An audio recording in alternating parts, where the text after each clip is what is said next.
This is OwlUp, where learning happens in minutes, not hours. For a deeper journey, explore all our courses at owlup.co. Now, let's dive in.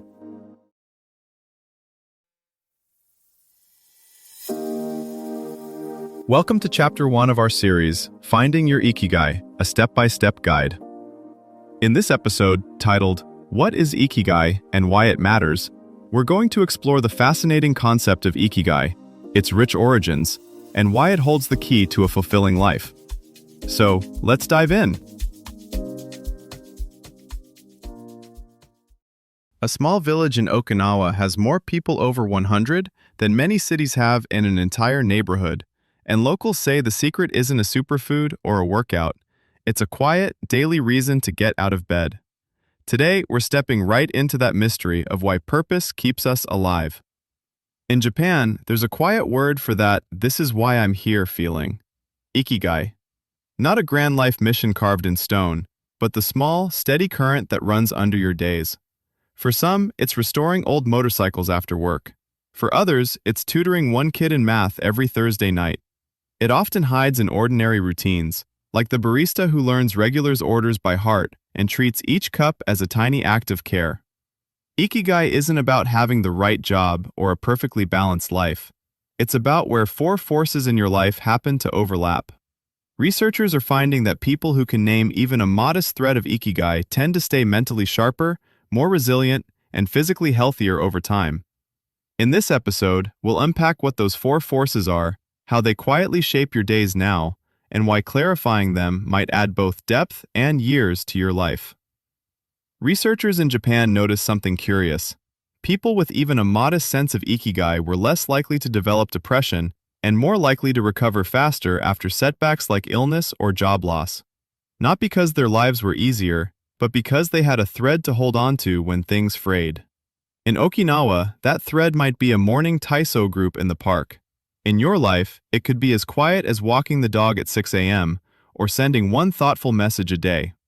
The twist is that Ikigai often shows up where you're not looking, between calendar events, in tiny choices you barely register. So how do people actually live this out? Not as a poster on a wall, but between breakfast and bedtime. Let's start with something subtle: scale. In most Western self-help books, finding your why sounds like a once-in-a-lifetime revelation. In Japan, Ikigai is often much smaller and more fluid. A retiree in Sapporo might describe it as "my tomatoes this summer" or "teaching my grandson shogi." It can shift with seasons of life rather than staying fixed like a job title. That flexibility seems to protect people when roles change, after a layoff, a move, or kids leaving home. Culturally, it also stretches far beyond work. Surveys in Japan show people naming everything from weekend baseball teams to calligraphy circles to neighborhood safety patrols. None of these are glamorous, and many are unpaid, yet they're described in the same breath as "this keeps me going."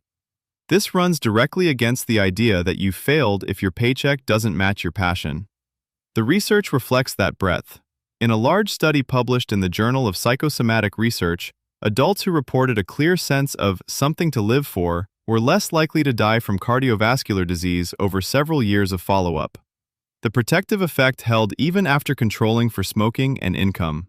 What counted wasn't whether that something was a startup, a side hustle, or a volunteer shift. It was that it felt personally meaningful and socially connected. Tools from outside Japan have tried to simplify this with tidy diagrams and career-focused quizzes. Those can be useful starting points, but scholars like Gordon Matthews and Akihiro Hasegawa warn they miss a key nuance. Ikigai is often embedded in community.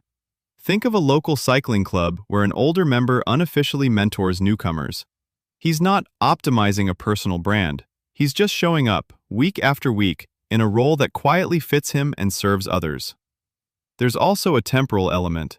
Many Okinawans talk about daily and weekly rhythms, radio exercises at dawn, shared meals, tending family altars, rather than distant 5-year goals.